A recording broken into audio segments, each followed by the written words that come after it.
I'm 20 weeks tomorrow, and I just thought I'd do a few little updates of how things are going. So my bump has grown, which you can see here, and we just had the 20-week anomaly scan, and the baby's growing well, so that's a nice thing to find out. And we also found out that we're having a little boy, so that's super exciting. So then we'll have the matching set. And I've been feeling much better, although I don't know if you can probably hear it, I've had a cold for about 10 days now, so that's a bit of a pain because it's only 6 weeks since I last had a chest infection. So I'm finding that it's harder to be healthy than I found it in the past. I'm not wanting to eat particularly healthy things. I'm into refined carbs like white bread and stuff like that still, but I've slowed down on the meat, which is good, and I'm trying to eat or drink green smoothies and things like that because I find that's the best way to get as much down as possible. So that's all going really well, and we're doing lots of clearing out. There's lots of change going on in our house. We're having a kitchen fitted soon, and we're hoping to have our driveway done. We're having to switch the bedrooms over so the baby can have our daughter's bedroom and she can have a new bedroom with bunk beds because she's desperate for bunk beds, so we're going to have to switch her over because they won't fit in the current room that she's in.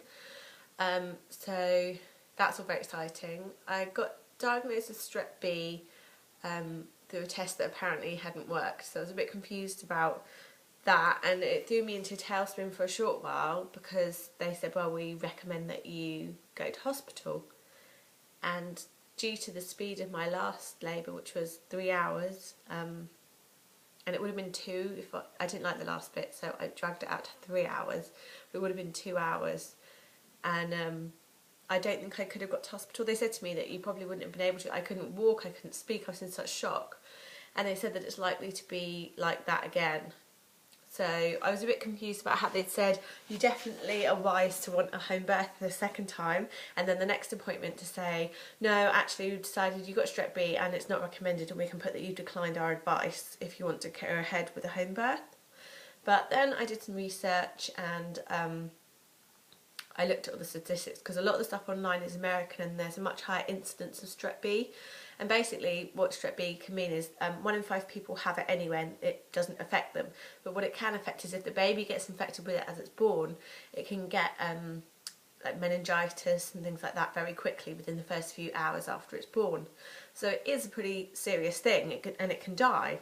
So I didn't want to be completely naive and saying, no, I'm going to stick to my home birth, I don't care what you say, because I think that would be really unwise to do. However, the reasons they wanted me to go into hospital I don't think would be suitable. So the first thing they said was because during labour we want to give you intravenous antibiotics. Well, that you need 4 hours of labour at least for that to kick in before the baby's born, which is unlikely to happen. So that seems a silly thing to me to try and get me to take those. The second thing is so they can observe the baby. But as my mother is a nurse, and as we're aware of what Strep B is and the things to look for, I would prefer either once the baby's born taking it into hospital after the birth straight away so it can be observed, or the alternative is that we stay at home, we have like a watch over the baby, checking its temperature and things like that to make sure that he's okay. So at first I thought, oh no, I can't have my home birth, and I was absolutely devastated, more for the panic side of things, that I can remember what it was like last time. I'm terrified of going into labour on my own, well, or with my daughter with me, because she's only 4. She can't make phone calls for me. She can't sort everything out for me, and I think it will scare her. Although, I'm sure she'd step up to the mark. But the thought of trying to organise someone to take her, organise to get myself to hospital, organise to pick up all the stuff, when in all likelihood I'll probably blooming have it in the car park or something stupid. So that got me really stressed out. But having read it, I think I'm going to ask for that if it's a slow labour, that's fine, I'll go into hospital, not a problem. if it's like last time, I'm going to stay at home. I'm not going to get myself all wound up. So I'm going to have to book for a home birth, and I can change my mind. If it's a slower one this time, I can get myself into hospital. And that way I'm kind of covering both things, because if you don't book a home birth and then you change, and then when you go into labour it's really quick and you want to have it at home, you haven't got all the stuff, they aren't prepared, and they don't really want to come out to you because it's not been booked. So it's better to have it booked and change your mind than to not book it and regret it, because I think that's what could happen. So next time I see them, I'm going to talk about that. But I saw them at 15 weeks I think it was. And because this is not my first baby, even though it's nearly 5 years since I last had one, they said that the protocol is that they wouldn't see me until about 37 weeks, at which point I had a complete meltdown because they told me about this Strep B thing at this appointment, and I'd supposed to have had a letter about it beforehand. But anyway, I think it's all a bit of an anomaly, that one anyway, because the test, I had a letter from them saying that the test that they'd done hadn't worked and I needed to send in another sample. So how they got that I've got Strep B from it is by the by. But anyway, so I wasn't very happy to hear about that. So she's agreed to make an appointment to see me in just over, when I'm about 24 weeks or so, because I was so upset about this news, and also because I want to talk to them. I can't book a home birth at 37 weeks. Because they'd have to drop the stuff to me the next week, and that's just silly. And also because I had my daughter 9 days early last time, and I'm pretty convinced that I'm likely to have one earlier, because I think that all these measurements are great, but I think I have smaller babies, based on what my mother's history was as well, that I'm not likely to, well, I don't think I'm likely to, so I prefer to be organised earlier, and then if it goes over, that's fine, it doesn't matter. But last time I hadn't even got everything out, because I hadn't even thought that I would go into labour at 38 weeks. So this time I'm going to be a bit more organised. I'm going to get all my stuff laid out. I'm going to show my husband where it is, because that was the problem last time, is that I had it all. It was actually all together. I just hadn't told him where it was, and I couldn't speak. So the poor man was trying to find everything, and he was obviously very panicked as well, because this baby was coming so fast. The midwife hadn't turned up, and he was absolutely convinced that he was going to be helping me have this baby by himself. So that freaked him out, let alone trying to find blooming shower mats and shower curtains and loads of towels and pads and stuff to catch stuff on.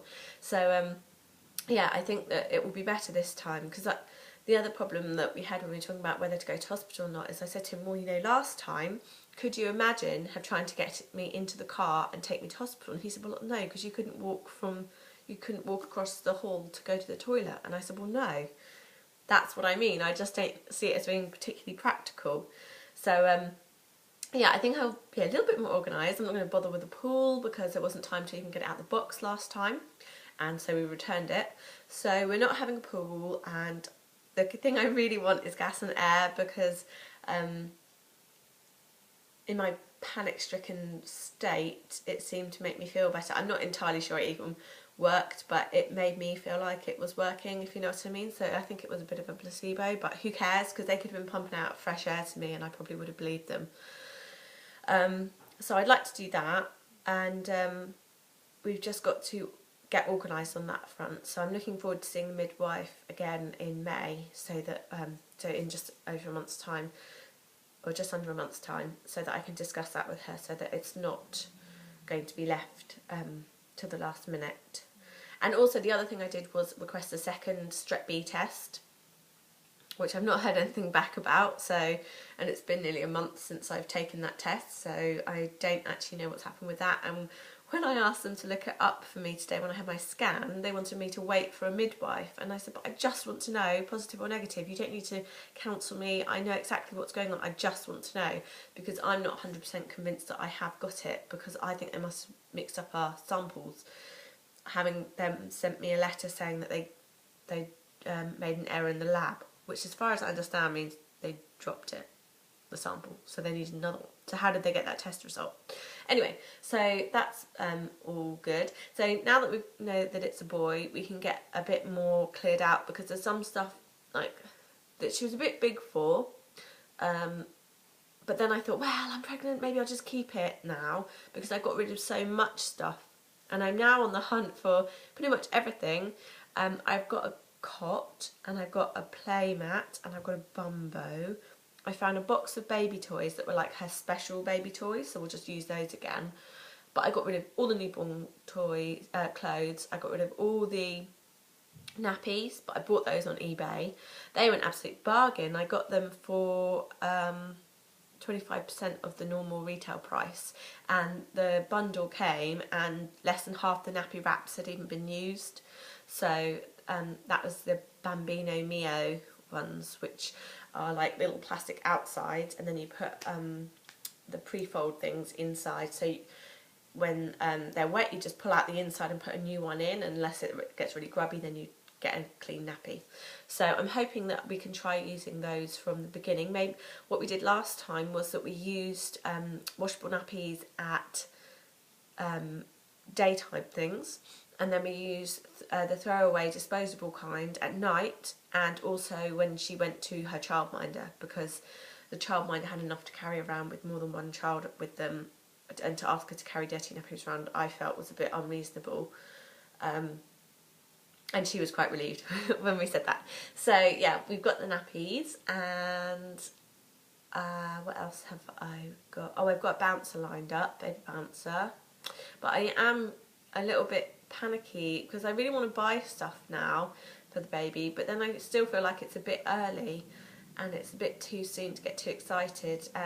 So what I thought I might do is get my daughter to come shopping with me a bit nearer the time. Maybe it's when it's her summer holidays from preschool before she starts big school, and then she and I can buy things. And also I'm making a lot of stuff, and I'm having to make her stuff as well, so she doesn't feel left out, because I don't want her to feel like it's favouritism or anything. So I'm knitting a jumper for her, and then I've got a dress lined up to make for her, and then I've got another baby romper to make for the baby.